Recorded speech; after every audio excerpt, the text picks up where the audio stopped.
ഇതൊരു സാധാരണ ഒരു പദ്ധതിയല്ല എന്ന് നമുക്ക് എല്ലാവർക്കും വ്യക്തമായിട്ട് അറിയാം. അപ്പോൾ ഒരു കുട്ടിയുടെ പഠനയാത്ര കൂടുതൽ ആത്മവിശ്വാസത്തോടുകൂടി മുന്നോട്ട് പോകുക എന്ന് തന്നെയാണ് ഈ മേയർ കെയർ പദ്ധതിയുടെ പ്രധാനപ്പെട്ട ലക്ഷ്യം എന്ന് പറയുന്നത്. നമ്മുടെ തിരുവനന്തപുരം നഗരസഭയുടെ തനത് ഫണ്ടിൽ നിന്നോ അതുപോലെ തന്നെ പ്ലാൻ ഫണ്ടിൽ നിന്നോ ₹1 പോലും ഇതിനു വേണ്ടി എടുത്തിട്ടില്ല എന്നുള്ളത്. കുടകളും അതായത് ബുക്കുകളും ഒക്കെ തന്നെ നമ്മുടെ കുഞ്ഞുങ്ങൾക്ക് പാക്ക് ചെയ്യുന്നത് പോലെ ഇവിടെ ഇരിക്കുന്ന ഓരോ കൗൺസിലർമാരും രാഷ്ട്രീയമൊന്നും നോക്കാതെ ഈ ഒരു പദ്ധതി പ്രാവർത്തികമാക്കുന്നതിന് വേണ്ടിയിട്ട് ഒറ്റക്കെട്ടായിട്ട് ഒരേ മനസ്സോടുകൂടി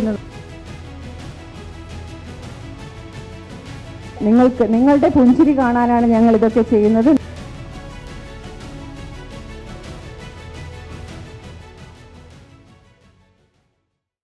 നമസ്കാരം. തിരുവനന്തപുരം നഗരസഭയിൽ ഇന്നു മുതൽ പുതിയൊരു പദ്ധതിക്ക് തുടക്കം കുറിക്കുകയാണ്. ഇക്കഴിഞ്ഞ ദിവസം നമ്മൾ ആ ഒരു വിഷയവുമായി ബന്ധപ്പെട്ടുള്ള വാർത്ത ചെയ്തിരുന്നു. മേയർ കെയർ പദ്ധതി എന്നുള്ളതാണ് പുതിയ പദ്ധതി. എന്തായാലും ഈ ഒരു പദ്ധതിയുടെ ഉദ്ഘാടനം ഇന്ന് തിരുവനന്തപുരം നഗരസഭയിൽ നടക്കുകയാണ്. ഈ പദ്ധതിയുടെ ഏറ്റവും വലിയൊരു പ്രത്യേകത എന്ന് പറയുന്നത് നഗരസഭയുടെ തനത് ഫണ്ട് വിനിയോഗിക്കാതെയാണ് ഈ ഒരു പദ്ധതി നടപ്പിലാക്കുന്നത്. ഇന്നതിൻ്റെ ഉദ്ഘാടന ചടങ്ങ് നഗരസഭയിൽ നടക്കുകയാണ്. ഈ നഗരസഭാ പരിധിക്കുള്ളിലുള്ള എല്ലാ വാർഡുകളിലുമുള്ള ഓരോ വാർഡുകളിലും ഉള്ള 50 കുട്ടികൾക്ക് വീതമാണ് ഈ ഒരു പദ്ധതിയുടെ ആദ്യ ഗുണങ്ങൾ ലഭിക്കുന്നത്. അതായത് സ്കൂളുകൾ തുറക്കാറായി. സ്കൂൾ കിറ്റാണ് വിദ്യാർത്ഥികൾക്കായി നിലവിലിപ്പോൾ നൽകുന്നത്. അതിൻ്റെ വിപുലമായ ഉദ്ഘാടന ചടങ്ങ് നഗരസഭയിൽ ഇപ്പോൾ നടക്കുകയാണ്. വളരെ അഭിമാനത്തോടു കൂടിയിട്ടാണ് ഞാൻ ഈ ഒരു വേദിയിൽ നിൽക്കുന്നത്. അതിന് എത്ര നന്ദി പറഞ്ഞാലും മതിയാവില്ല നമ്മുടെ പ്രിയങ്കരനായിട്ടുള്ള മേയറോട്. കാരണം ഇങ്ങനെ ഒരു പദ്ധതി തിരുവനന്തപുരം നഗരസഭയിൽ കൊണ്ടുവന്നതിന്, അത് നമ്മളെല്ലാവരും ഒറ്റക്കെട്ടായി അതിനുവേണ്ടി പ്രയത്നിച്ചതിന് നമ്മുടെ സഹ കൗൺസിലർമാരോടും എത്ര നന്ദി പറഞ്ഞാലും മതിയാവില്ല. ഇതൊരു സാധാരണ ഒരു പദ്ധതിയല്ല എന്ന് നമുക്ക് എല്ലാവർക്കും വ്യക്തമായിട്ട് അറിയാം. കാരണം ഈ ഒരു പദ്ധതി നേരത്തെ സൂചിപ്പിച്ച പോലെ ഏകദേശം 5000-ലധികം കുട്ടികൾക്കാണ് നമ്മൾ 101 വാർഡുകളിലുമായിട്ട് 5000-ലധികം കുട്ടികൾക്കാണ് നമ്മൾ കിറ്റുകൾ കൊടുക്കുന്നത്. നേരത്തെ സ്വാഗത പ്രസംഗം പറഞ്ഞ് നമ്മുടെ ചെയർമാൻ വളരെ വ്യക്തമായിട്ട് സൂചിപ്പിച്ചു. കുട്ടികൾക്ക് ബാഗ്, കുട, പുസ്തകങ്ങൾ, പേന, പെൻസിൽ, ബോക്സ് തുടങ്ങിയ പഠനോപകരണങ്ങളാണ് നമ്മൾ വിതരണം ചെയ്യുന്നത്. അപ്പോൾ ഒരു കുട്ടിയുടെ പഠനയാത്ര കൂടുതൽ ആത്മവിശ്വാസത്തോടുകൂടി മുന്നോട്ട് പോകുക എന്ന് തന്നെയാണ് ഈ മേയർ കെയർ പദ്ധതിയുടെ പ്രധാനപ്പെട്ട ലക്ഷ്യം എന്ന് പറയുന്നത്. ഇവിടെ നേരത്തെ സൂചിപ്പിച്ചു എല്ലാവരും വളരെ ആത്മാഭിമാനത്തോടു കൂടി തന്നെ നമുക്ക് പറയാൻ സാധിക്കും, ഇത് നമ്മുടെ തിരുവനന്തപുരം നഗരസഭയുടെ തനത് ഫണ്ടിൽ നിന്നോ അതുപോലെ തന്നെ പ്ലാൻ ഫണ്ടിൽ നിന്നോ ₹1 പോലും ഇതിനു വേണ്ടി എടുത്തിട്ടില്ല എന്നുള്ളത്. ഈ പദ്ധതി യാഥാർത്ഥ്യമാക്കുവാൻ വേണ്ടിയിട്ട് ഒരുപാട് സുമനസ്സുകളുടെ സഹായവും അതുപോലെ തന്നെ മേയർ അത് സൂചിപ്പിക്കും, നിരവധിയായിട്ടുള്ള ബാങ്കുകളുടെയും ഒക്കെ തന്നെ CSR ഫണ്ട് മുഖേനയൊക്കെ തന്നെയാണ് സഹായങ്ങൾ നമുക്കിവിടെ എത്തിയിട്ടുള്ളത്.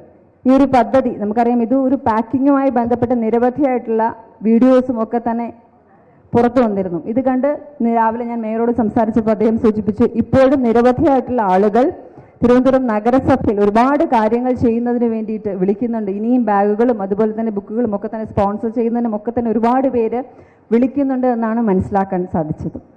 നമുക്കറിയാം, ഞാൻ നേരത്തെയും 2 ടേം കൗൺസിലറായിരുന്നു, ഇപ്പോൾ 3ാമത്തെ ടേമാണ് കൗൺസിലർ. പക്ഷേ ഇതുവരെയും ഇങ്ങനെ ഒരു പദ്ധതി ഓൺ ഫണ്ടിൽ നിന്ന് എന്തെങ്കിലും എടുത്ത് ചെയ്യുന്നു അല്ലെങ്കിൽ പാൻ ഫണ്ടിൽ നിന്ന് ചെയ്യുന്ന ഒരു പദ്ധതി അല്ലാതെ ഇങ്ങനെ ഒരു പദ്ധതി തിരുവനന്തപുരം നഗരസഭയിൽ യാഥാർത്ഥ്യമായത് ഇതുവരെയും കാണാൻ സാധിച്ചിട്ടില്ല.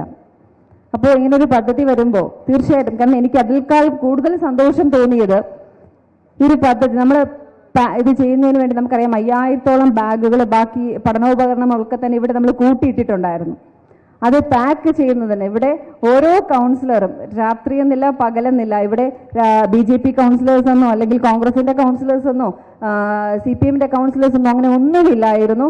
സ്വന്തം മക്കൾക്ക് എങ്ങനെയാണോ ഒരു ബാഗ് പാക്ക് ചെയ്യുന്നത് അതേപോലെ, അതേ സ്കൂളിൽ പോകുമ്പോൾ നമ്മുടെ മക്കൾക്ക് എങ്ങനെയാണ് നമ്മൾ ബാഗ് പാക്ക് ചെയ്യുന്നത്, കുടകളും അതായത് ബുക്കുകളും ഒക്കെ തന്നെ നമ്മുടെ കുഞ്ഞുങ്ങൾക്ക് പാക്ക് ചെയ്യുന്നത് പോലെ ഇവിടെ ഇരിക്കുന്ന ഓരോ കൗൺസിലർമാരും രാഷ്ട്രീയമൊന്നും നോക്കാതെ ഈ ഒരു പദ്ധതി പ്രാവർത്തികമാക്കുന്നതിന് വേണ്ടിയിട്ട് ഒറ്റക്കെട്ടായിട്ട് ഒരേ മനസ്സോടുകൂടി നിന്നു. അതിന് ഇവിടെ ഇരിക്കുന്ന എൻ്റെ എല്ലാ സഹ കൗൺസിലർമാരോടും ഹൃദയത്തിൽ നിറഞ്ഞ നന്ദി ഞാൻ ആദ്യമേ തന്നെ സൂചിപ്പിക്കുകയാണ്. നേരത്തെ സൂചിപ്പിച്ച പോലെ തന്നെ മേയർ കെയർ എന്ന് പറയുന്ന പദ്ധതിയുടെ ഫസ്റ്റ് പ്രോജക്റ്റ് മാത്രമാണിത്. കാരണം ഇത് നമ്മൾ തുടക്കത്തിൽ നമ്മുടെ മേയർ സ്കൂൾ ജൂണായിട്ട് നമ്മുടെ സ്കൂളുകളൊക്കെ തന്നെ തുറക്കുകയല്ലേ. അപ്പോൾ അത് നമ്മുടെ കുഞ്ഞു കുട്ടികൾക്കൊരു ആദ്യമേ തന്നെ നമ്മുടെ തിരുവനന്തപുരം നഗരസഭയുടെ വക, നമ്മുടെ മേയറുടെ വക, തിരുവനന്തപുരം നഗരസഭയുടെ ടീമിൻ്റെ വക ഒരു സമ്മാനമായിട്ടാണ് ഈ ഒരു മേയർ കെയർ പദ്ധതി നിങ്ങൾ എല്ലാവരും കാണേണ്ടത്.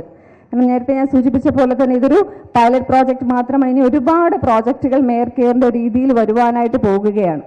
ഇപ്പോൾ നേരത്തെ ചെമ്മൻ ഉദയൻ ചേട്ടൻ, അതായത് നമ്മുടെ എഡ്യൂക്കേഷൻ സ്റ്റാൻഡിംഗ് കമ്മിറ്റി ചെയർമാൻ പറഞ്ഞു, നിരവധിയായിട്ടുള്ള പ്രോജക്റ്റിൽ ഇനിയും വരാനായിട്ട് പോകുകയാണ്. ഒരുപാട് കാര്യങ്ങൾ നമുക്ക് തിരുവനന്തപുരം നഗരസഭ ഭാഗത്തുനിന്ന് ചെയ്യേണ്ടതായിട്ടുണ്ട്. അതുപോലെ ബഡ്ജറ്റിൽ പ്രഖ്യാപിച്ച വിദ്യാഭ്യാസവുമായി ബന്ധപ്പെട്ട് പ്രഖ്യാപിച്ച കാര്യങ്ങളൊക്കെ തന്നെ നമ്മൾ സൂചിപ്പിച്ചു. ഇപ്പോൾ എന്തായാലും ഇപ്പോൾ അനുകൂലമായിട്ടുള്ള സാഹചര്യമല്ല. അപ്പോൾ തീർച്ചയായിട്ടും ഒരുപാട് വിദ്യാർത്ഥികൾ ഇവിടെ നിൽക്കുന്നുണ്ട് ഇവിടെ, കാരണം സ്കൂൾ കിറ്റ് വാങ്ങുന്നതിന് വേണ്ടി ഇരിപ്പുണ്ട്.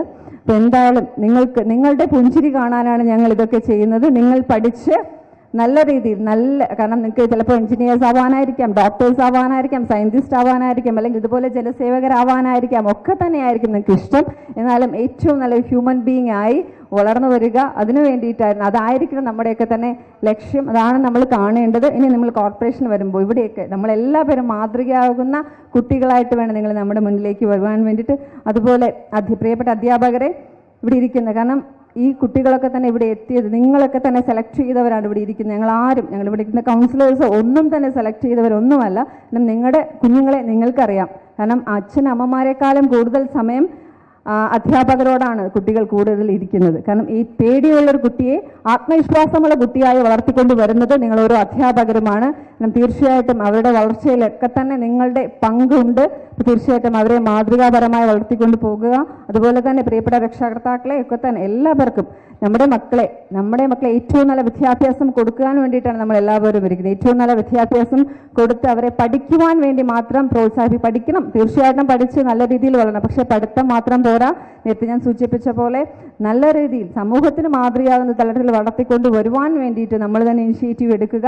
അതുപോലെ നമ്മുടെ ഒരിക്കൽ കൂടി ഞാൻ എൻ്റെ കുഞ്ഞു മക്കളോട് ഒരിക്കൽ കൂടി പറയുകയാണ്, ഞാൻ അബ്ദുൽ കലാം സാറിൻ്റെ വാക്കുകൾ കടമെടുത്തുകൊണ്ട് പറയുകയാണ്, നമ്മൾ ഉറങ്ങുമ്പോൾ കാണുന്നതല്ല, നമ്മൾ സ്വപ്നം എന്ന് പറയുമ്പോൾ നമ്മൾ ഉറങ്ങുമ്പോൾ കാണുന്നതല്ല, നമ്മുടെ ഉറക്കം കെടുത്തുന്നതായിരിക്കണം സ്വപ്നം. നമ്മൾ തീർച്ചയായിട്ടും ഒരുപാട് സ്വപ്നങ്ങൾ കാണുക. ആ സ്വപ്നം നിങ്ങളെ ഉറക്കം കെടുത്തട്ടെ. നമ്മുടെ നല്ലൊരു ലക്ഷ്യബോധത്തോടെ വളർന്നു വരട്ടെ. സമൂഹത്തിന് മാതൃകയാവുന്ന തരത്തിൽ നിങ്ങൾക്ക് എല്ലാവർക്കും വളർന്നു വരുവാൻ സാധിക്കട്ടെ. അതിന് തീർച്ചയായിട്ടും നമ്മുടെ നഗരസഭയുടെ ഭാഗത്തു നിന്നുള്ള എല്ലാവിധ സഹായങ്ങളും നിങ്ങൾക്ക് ഉണ്ടാവുന്നതായിരിക്കും. ഒരു കുട്ടി സൗഹൃദ നഗരമാക്കി തിരുവനന്തപുരം നഗരത്തെ മാറ്റുവാനായിട്ട് നിങ്ങളുടെ എല്ലാവരുടെയും പിന്തുണ. എന്തായാലും ഡെപ്യൂട്ടി മേയർ വ്യക്തമാക്കുന്നത് ഈ ഒരു കിറ്റ് വിതരണവുമായി ബന്ധപ്പെട്ടുള്ള പ്രവർത്തനങ്ങളെല്ലാം തന്നെ ഇക്കഴിഞ്ഞ ദിവസം വളരെ വിപുലമായ രീതിയിലാണ് നടന്നത്. രാഷ്ട്രീയ ഭേദമന്യേ എല്ലാ കൗൺസിലർമാരും പങ്കെടുത്തായിരുന്നു ഈ കിറ്റ് തയ്യാറാക്കിയത്. ഒടുവിൽ അത് വിതരണത്തിലേക്ക് എത്തിച്ചേർന്നിരിക്കുന്നു. മേയർ കെയർ പദ്ധതിയുടെ ആദ്യ ഘട്ടം എന്ന രീതി എന്നോണമാണ് നിലവിലിപ്പോൾ ഈ ഒരു കിറ്റ് വിതരണം നടത്തിയിരിക്കുന്നത്. ഇനി വരും ദിവസങ്ങളിലും വരും നാളുകളിലും മേയർ കെയർ പദ്ധതി കൂടുതൽ സന്നദ്ധ പ്രവർത്തനങ്ങൾ ചെയ്യും എന്നാണ് ഡെപ്യൂട്ടി മേയർ വ്യക്തമാക്കുന്നത്. ക്യാമറമാൻ ആഷിക്കിനൊപ്പം അമൽ രുദ്ര, മറുനാടൻ മലയാളി, തിരുവനന്തപുരം.